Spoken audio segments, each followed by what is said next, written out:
ఈరోజు అవ్వ తాతలను, వ్యాధిగ్రస్తులను, అభాగ్యులైన నా అక్క చెల్లెమ్మలను, దివ్యాంగులను వీరందరినీ కూడా మండే ఎండలో నడి రోడ్డుపై నిలబెట్టడమే కాకుండా దాదాపుగా 30 మంది పైసలకు అవ్వలను కూడా తాతలను కూడా చంపిన దిక్కుమాలిన హంతకుడు ఎవడైనా ఉన్నాడు అని అంటే అది ఈ చంద్రబాబు అని చెప్పడానికి కూడా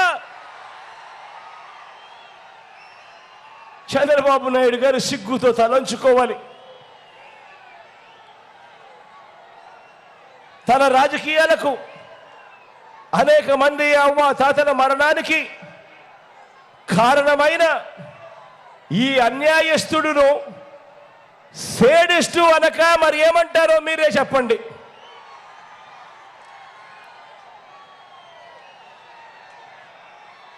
మన హయాంలో 56 నెలలుగా ప్రతి నెల 1వ తారీఖునే పెన్షన్ను ఖచ్చితంగా సెలవు దినమైన ఆదివారమైనా కూడా నెల 1వ తారీఖునే సూర్యోదయానికంటే ముందే వచ్చి ఇచ్చిపోయే, ఇంటి వద్దకే వచ్చి ఇచ్చిపోయే పెన్షన్ వాలంటీర్ల వ్యవస్థ మనం తీసుకొచ్చి పెన్షన్ మనం ఇస్తా ఉంటే ఈ ఎన్నికల సమయంలో అది అధికారం మన చేతిలో లేని సమయంలో మాత్రమే ఎందుకు ఆ పెన్షన్ మన ఇంటికి రాకుండా ఆగింది? ఎందుకు అనంటే అది ఆగలేదు, కారణం అది ఆగబడింది కాబట్టి అది రాకుండా పోయింది.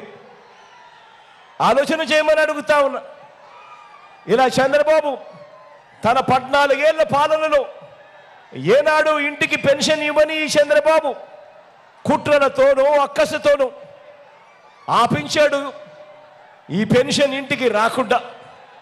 కాబట్టి ఈరోజు చంద్రబాబు నేను అడుగుతా ఉన్నా, ఈ దొంగల ముఠాన్ని నేను అడుగుతా ఉన్నా,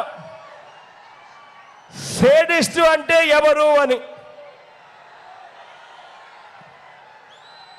సేడిజం అంటే ఏమిటి అని ఇదే పెద్ద మనిషి చంద్రబాబు నేను అడుగుతా ఉన్నా. అయ్యా చంద్రబాబు, సేడిస్ట్ అంటే ఎవరు అని, సేడిజం అంటే ఏమిటి అని చెప్పి చంద్రబాబు నాయుడు గారిని అడుగుతా ఉన్నా. ఒకరికి మంచి జరుగుతూ ఉంటే చూడలేని వాడు సేడిస్టు అంటే,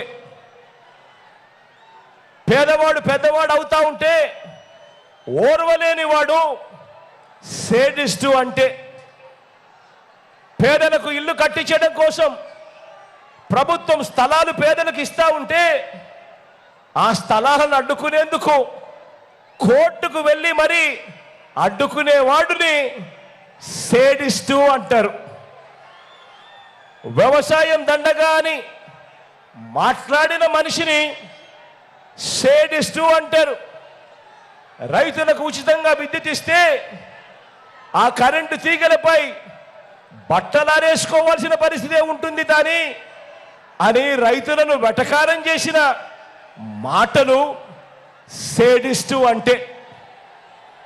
సేడిస్టుకు అర్థం తాను ముఖ్యమంత్రి స్థానంలో ఉంటూ తానే అలా మాట్లాడితే ఆ ఎస్సీలను, ఆ బీసీలను, ఆ ఎస్టీలను, ఆ మైనారిటీలను కించపరుస్తూ తానే మాట్లాడితే గ్రామాల్లో వాళ్ళ పరిస్థితి ఏమిటి అని కూడా ఆలోచన చేయకుండా దళితులుగా పుట్టాలని ఎవరైనా కోరుకుంటారా అని ఆ ఎస్సీలను అవమానించిన చంద్రబాబు దీనిని సేడిస్టు అంటారు.